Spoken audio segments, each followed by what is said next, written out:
I wonder, please research into the whole world. Is there such a classical writing anywhere? Huh? So is it history or personal experiences?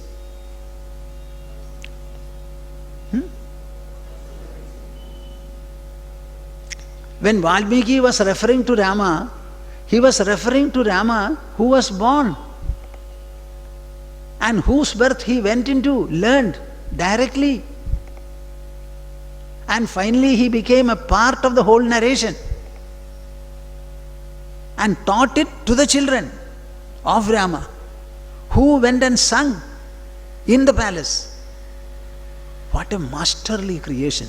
Do you have an intelligence to appreciate the structure? What are these historians doing? They write history. They don't verify it. They have no means of verification. Valmiki verified every syllable of what he wrote. When he wrote it, it was not history. It was a narration, as in the newspaper, of a current episode that is still going on. It became history later. When he wrote, it was not history. Am I clear or not? Am I telling you some nonsense or sense? देख लीजिए ना हमारी writing की standard. Wherefrom can you find such a classical writing? And the whole purpose of the narration was not just a narration of an episode. It was to impart and infuse into the readers the four values that we hold. What are they? Dharma, Artha, Kama and Moksha. The fourfold human objective. To infuse it into the writing. To make it practical for the people, understandable for the people. To illustrate the whole pursuit. By taking the right characters. And explaining without any reservation all that they did. You should go into the conversation between Bali and Rama. Bali questioning Rama. Why did you try to kill me? What enmity do I have to you? What is the reason? I belong to the ape community. We have got the Panchanakhas, 5 nails. The flesh of 5 nail animals nobody eats. For what purpose did you hit me? And Sri Rama started answering one after the other. Ultimately Bali said, I was deluded. What you did is right, my dear Lord. I accept it. Still people doubt. Rama is dearer to nobody other than to Valmiki. He was his pet. And he decided to incorporate this incident. So you understand there is a message for you. There is a message for you. Suddenly readers will come immaturely to say that no, this is something I don't like. Sita, abandoning Sita, that's also not right. You are not right, that's all. You want our Sri Rama to be one of the central ministers who refuses to resign? And finally he resigns? If he had resigned originally, it would have been creditable. I will not resign, I will not resign, I will not resign. Finally the Prime Minister calls him, please put down your papers. You want Sri Rama to be like that? Before the resignation was compelled, he foresaw everything and then abandoned, was nothing. Everybody was simply stunned. All tongues were closed. That's all. Mind you, Rama was a ruler, a king. So that kingly personality should be receiving precedence in him, not the husbandly personality. He was free to marry, if necessary, another woman. But he did not. That was his personal loyalty. So you will find it's an unimpeachable character with certain human frailties. They are also disclosed there. Now these are the 3 fundamental texts constituting our cultural treasure. Cultural treasure, cultural treasure, cultural treasure. Because it is in writing, nobody can question it. Ramayana, when it was not written, it was not a history. But it has become history in the thousands of years that have passed. It has become the warp and woof of our society, our mind, our behavioral pattern. This is what it has become. We can identify places like Ayodhya, Nandigrama and so many other places. What is history? History becomes part and parcel of human life. So our Rama is in our minds. So certainly it's a fact of our mind. So it is a history.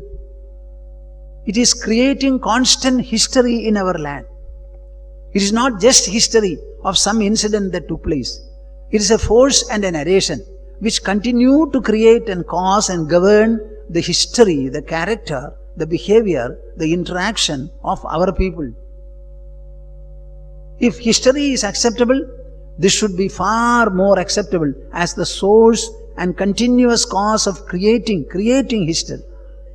So these are the three fundamental texts, cultural treasure. Now Viveka Chudamani belongs to, as I said, Nyaya in the Sutra. Here also it is a Nyaya text. Absolutely reasonable. And it deals with what? The potential, the magnitude and the possibilities of the inner personality of man.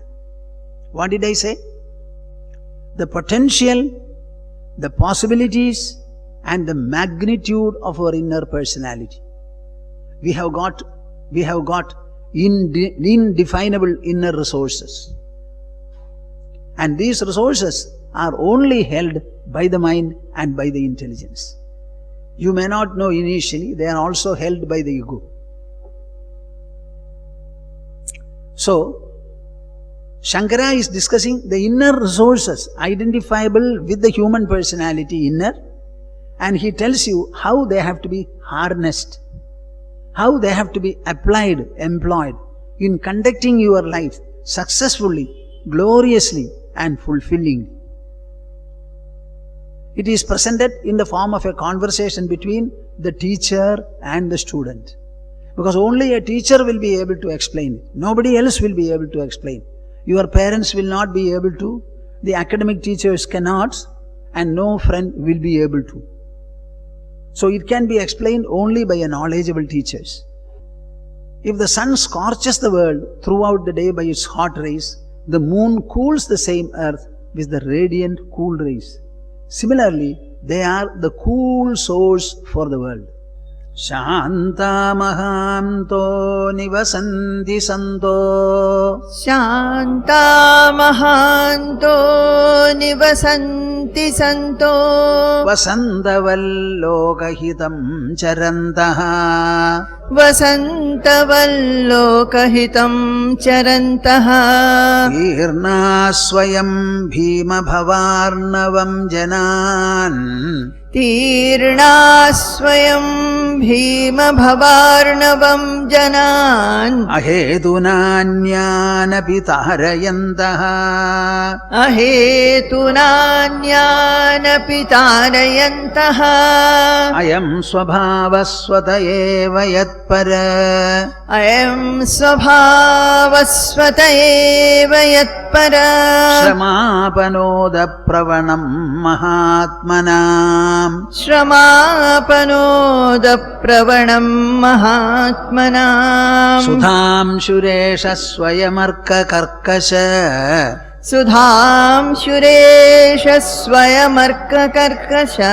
Prabhavitaptam avadikshitim kila.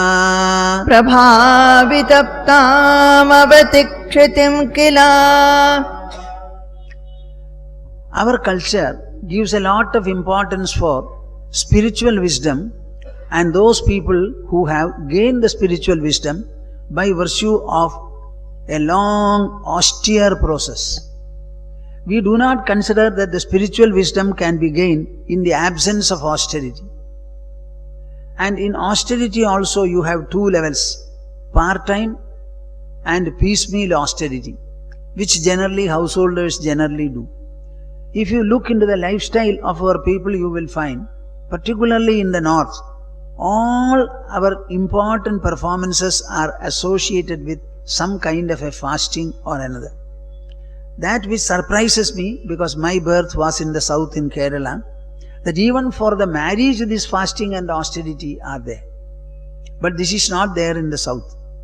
So if you look into your life, you will find our austerity is something very, very important. Very, very important. Austerity generally consists of a twin process. What is that? Whatever you are used to as a habit or a custom, avoid it. Forgo it one day or one time. Just for example, every day we are eating 3 or 4 meals. Either you stop one evening meal, avoid it, then it becomes austerity. And whatever habits do not constitute your day, add one to it. For example, we generally have different days for going to the temple. Monday we go to a certain temple. Tuesday and Friday we go to the Devi temple. Monday we are supposed to go to the Shiva temple. On Thursday particularly, going to the Narayana temple or Vishnu temple is considered to be good. On Saturday we have another deity. Sunday particularly for Surya Namaskara it is good. So on those days, in addition to your day's routine, you do something additional. That is called austerity. Either it is avoiding whatever you regularly do or are used to, or incorporating something newly in your day's habit. Then it becomes an austerity.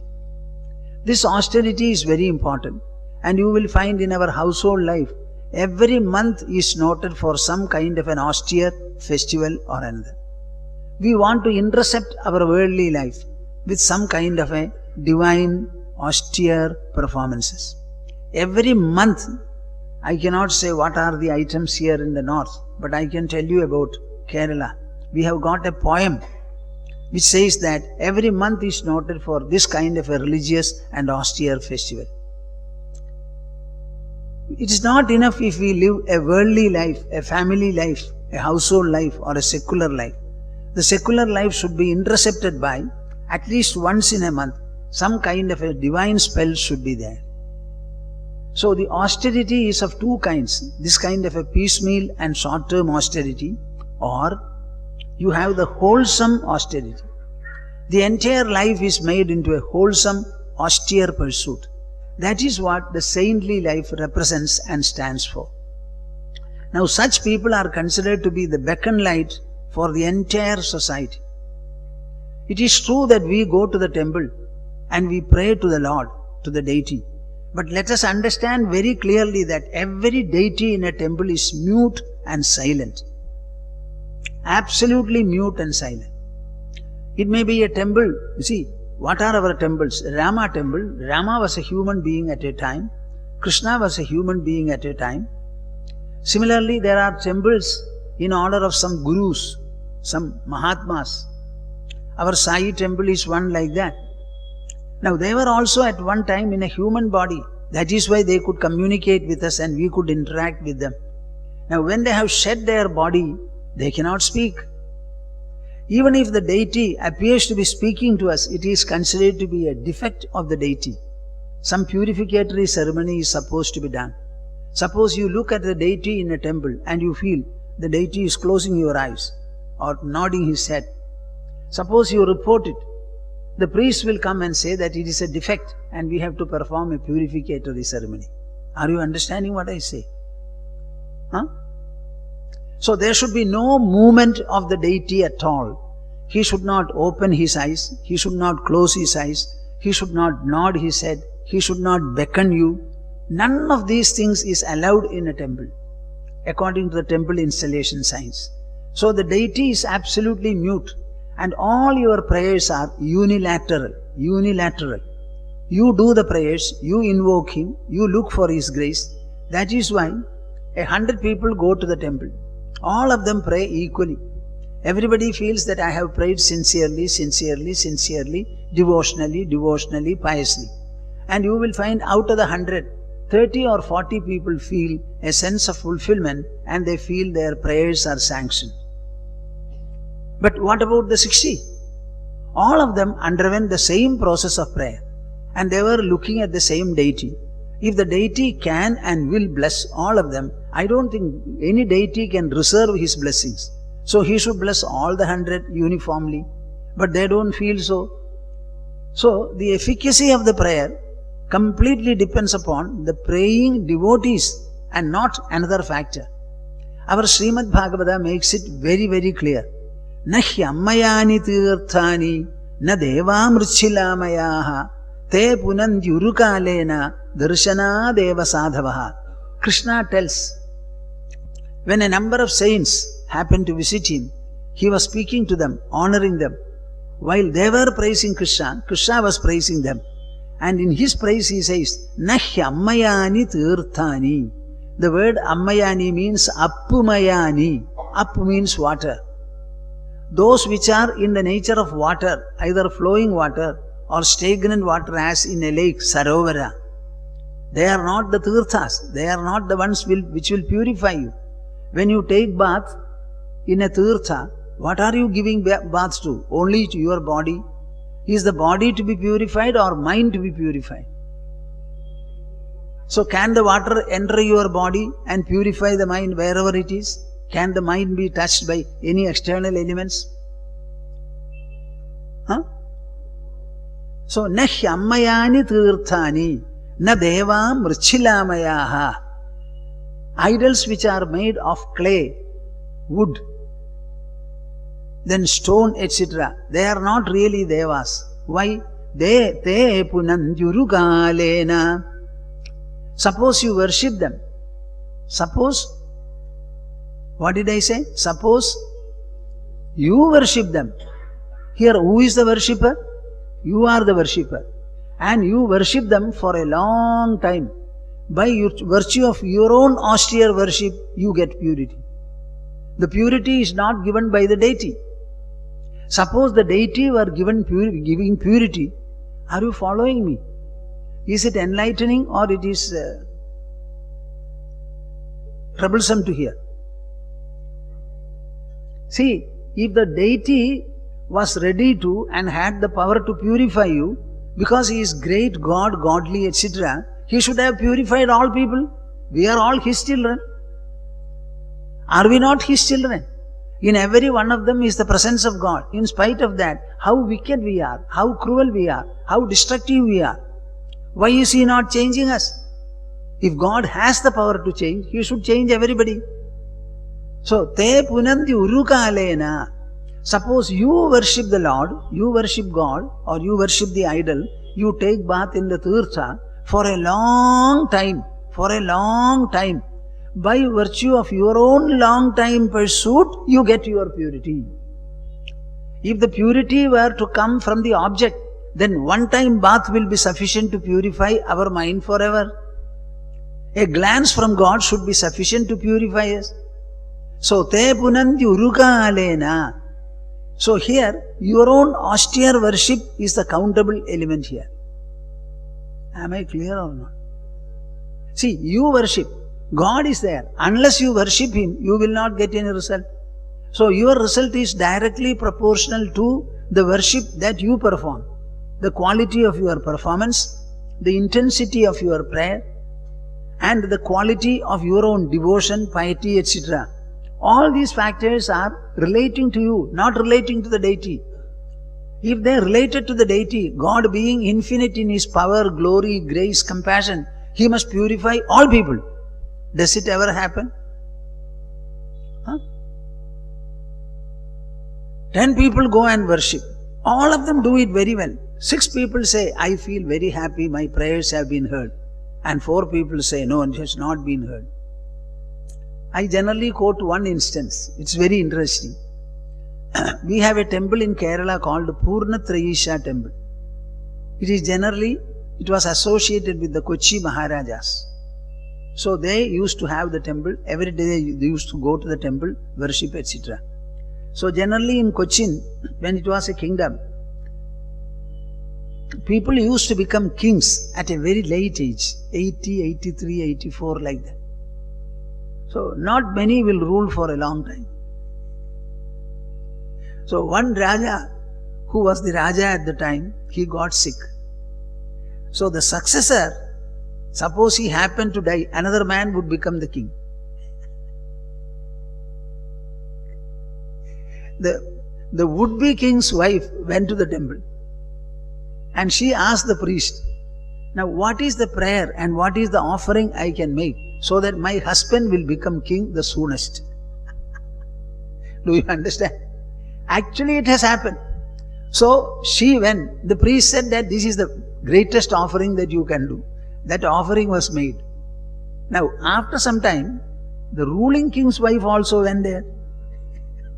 And she said, what is the best offering that I can think of so that God will grant longer age for my husband? So one prayer is to prolong the life of the existing ruler, and another prayer is to shorten his life and make the other king faster, the king. You tell me.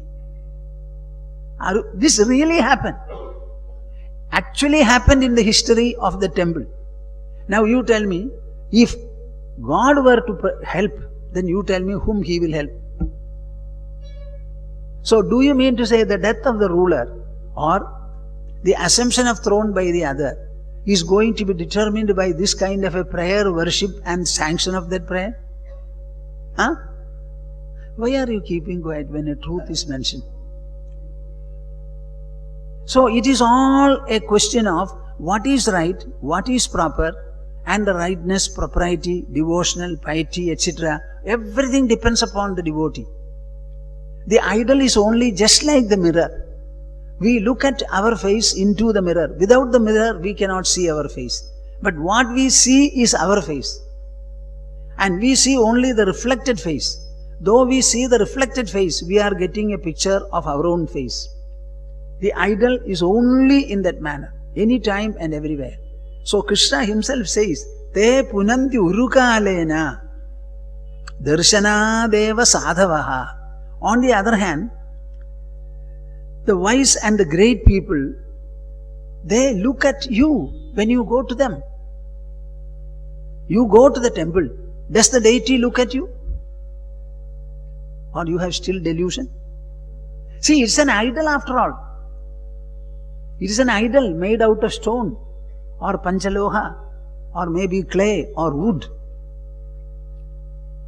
See, in Kerala there is a temple where a mirror has been placed as a deity. What? What does it mean? When you go there, you see yourself. The purpose of going to the temple is you see, you have a peep into your own mind and you understand how good and noble your mind is or how bad and ignoble your mind is. So mirror is installed. Like that, so many installations can be there. But understand, all of them are mute. One day somebody asked me in Nasik when I went there. So they were asking me, Swamiji, we don't know much about Shastras, this, that and all. But we are simple devotees of our Guru. We have Guru Bhakti. You tell us whether this Guru Bhakti is all right and we are all right. I got very much ecstatic when they asked me this. Very seldom people say this. We don't know anything much. We don't know the Shastras, tradition and all that. But we are very much devoted to our Guru. Is this Guru Bhakti rewarding? They asked. So I became very ecstatic. I said, shall I tell you the truth? Will you listen to me? Yes. Then listen. This is the truth.